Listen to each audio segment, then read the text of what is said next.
आज के लेक्चर में जो चीज़ हम देखने वाले हैं वो काफ़ी फंडामेंटल होगी।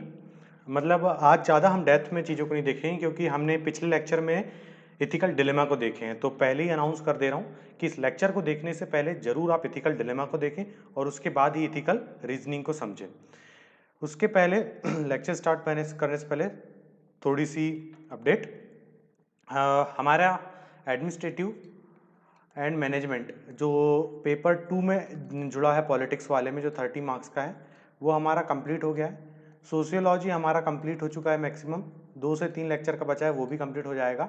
उसके अलावा इस लेक्चर की अगर आपको पीडीएफ चाहिए तो वो मिल जाएगी और आपको बॉटम साइड में वीडियो के एक यूपीआई लिंक दिख रही होगी, उसके वाया आप हमको डोनेट कर सकते हैं। जिस भी लेवल का आपका डोनेशन हमारे लिए बहुत इंपॉर्टेंस रखता है, हमें आगे बढ़ने में, सस्टेन करने में, इस चैनल को हाई क्वालिटी एजुकेशन देने में बहुत इंपॉर्टेंस रखता है आपका। छोटे से छोटा और बड़े से बड़ा जिस लेवल का भी आप डोनेशन दे सकते हैं, आप देने का कष्ट करिए। तो इथिकल रीजनिंग को समझने से पहले आपको मैं एक इसका छोटा एग्जाम्पल मैथोलॉजी का दूंगा जो कि रामायण का रहता है। तो इथिकल रीजनिंग को आगे डिफाइन करने से पहले एक बात बता दूं, ये कुछ नहीं है।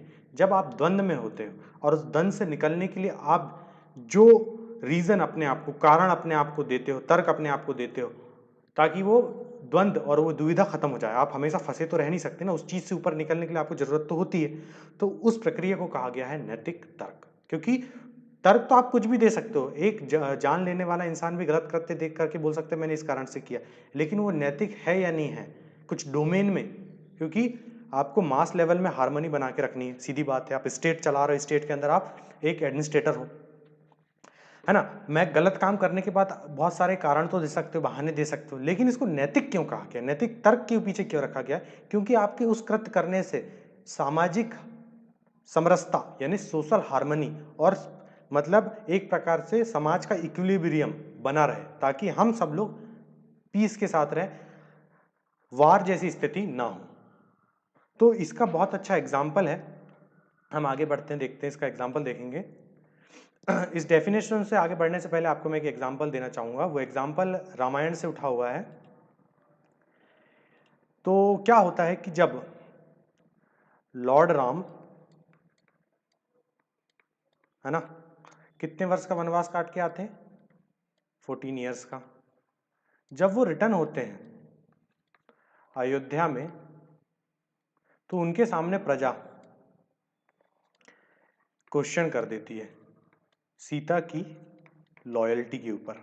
मतलब सीता माता की लॉयल्टी के ऊपर कैसे सवाल खड़ा कर देती है कि सीता माता किसके अंडर पे रह चुकी थी, कौन अपहरण कर लेता है, रावण अपहरण कर लेता है सीता माता की, तो प्रजा बोलती है कोई स्त्री, मतलब वहां पे कैसे रह सकती किसी अन्य पुरुष के घर पे। तो जब राम बोलते हैं कि मैं सीता का परित्याग करता हूं, सीता को परित्याग करता हूं, तब लक्ष्मण बोलते हैं राम भगवान को कि प्रभु, आप किसी के कहने पर, प्रजा के कहने पर आप कैसे इस बात की स्वीकृति ले सकते हो? तो राम भगवान लक्ष्मण को एक तर्क देते हैं और वो तर्क रहता है कि मैं एक राजा से, एक पति से पहले, ये राम है, मान के चलिए आप इंसान है, ये ह्यूमन है, मेल कह लो इसको। तो राम भगवान बोलते हैं कि मेरे मेरे दो रोल हैं, R1 R2। एक में मैं हूं पति यानी कि हस्बैंड, और एक में हूं मैं राजा। और दोनों कृत्य में से अगर मुझे किसी एक को चुनना होगा तो वो है मेरा राजधर्म, सर्वोपरि है पति प्रति के ऊपर।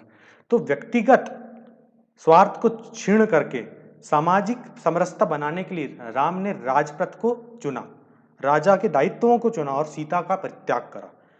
तो इस तरीके से राम ने लक्ष्मण की इथिकल रीजनिंग को सॉल्व करा था। तो डिलेमा तो था, द्वंद्व तो था राम के पास, लेकिन व्यक्तिगत अभिलाषा को छोड़कर अपने कर्तव्यों को निर्वहन करना इथिकल रीजनिंग का एक कारण बन सकता है सॉल्व करने के लिए, इथिकल डिलेमा को सॉल्व करने के लिए एक कारण बन सकता है।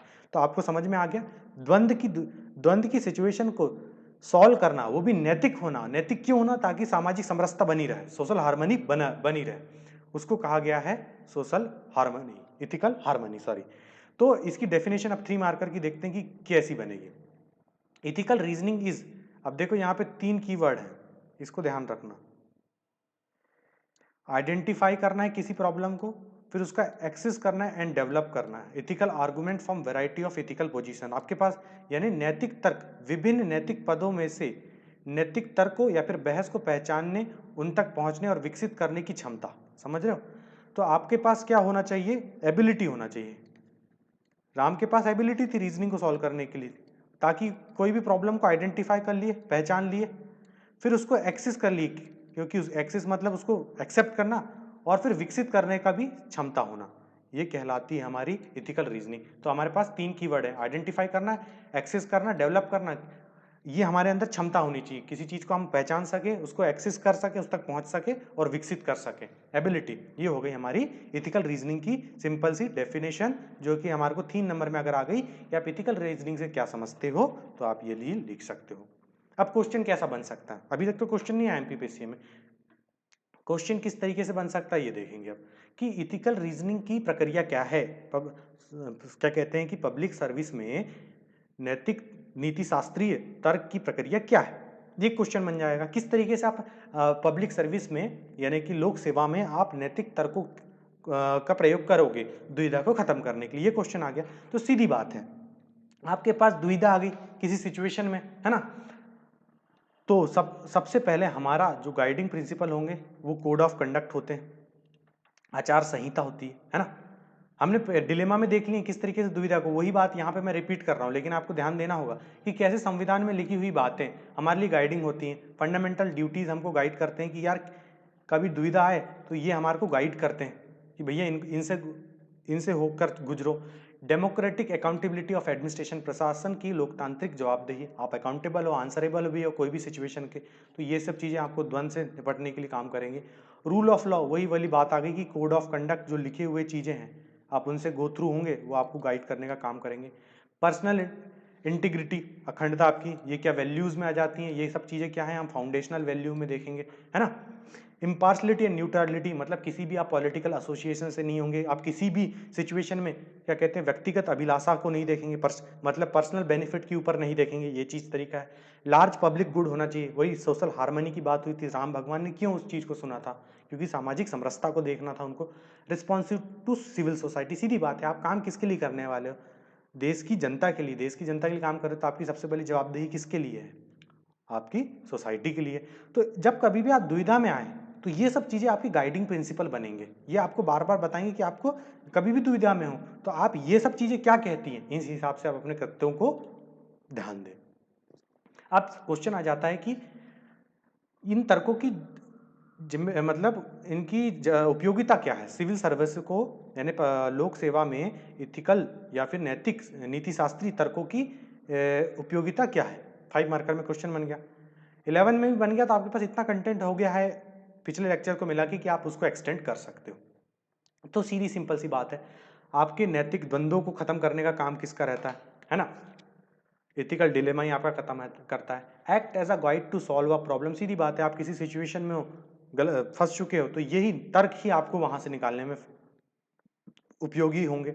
It resolve conflict between social interest and social harm, मतलब क्या चीज समाज के लिए गलत है और क्या चीज सही है, उस बीच के द्वंद्व को, संघर्ष को हल करने का काम करता है हमारा।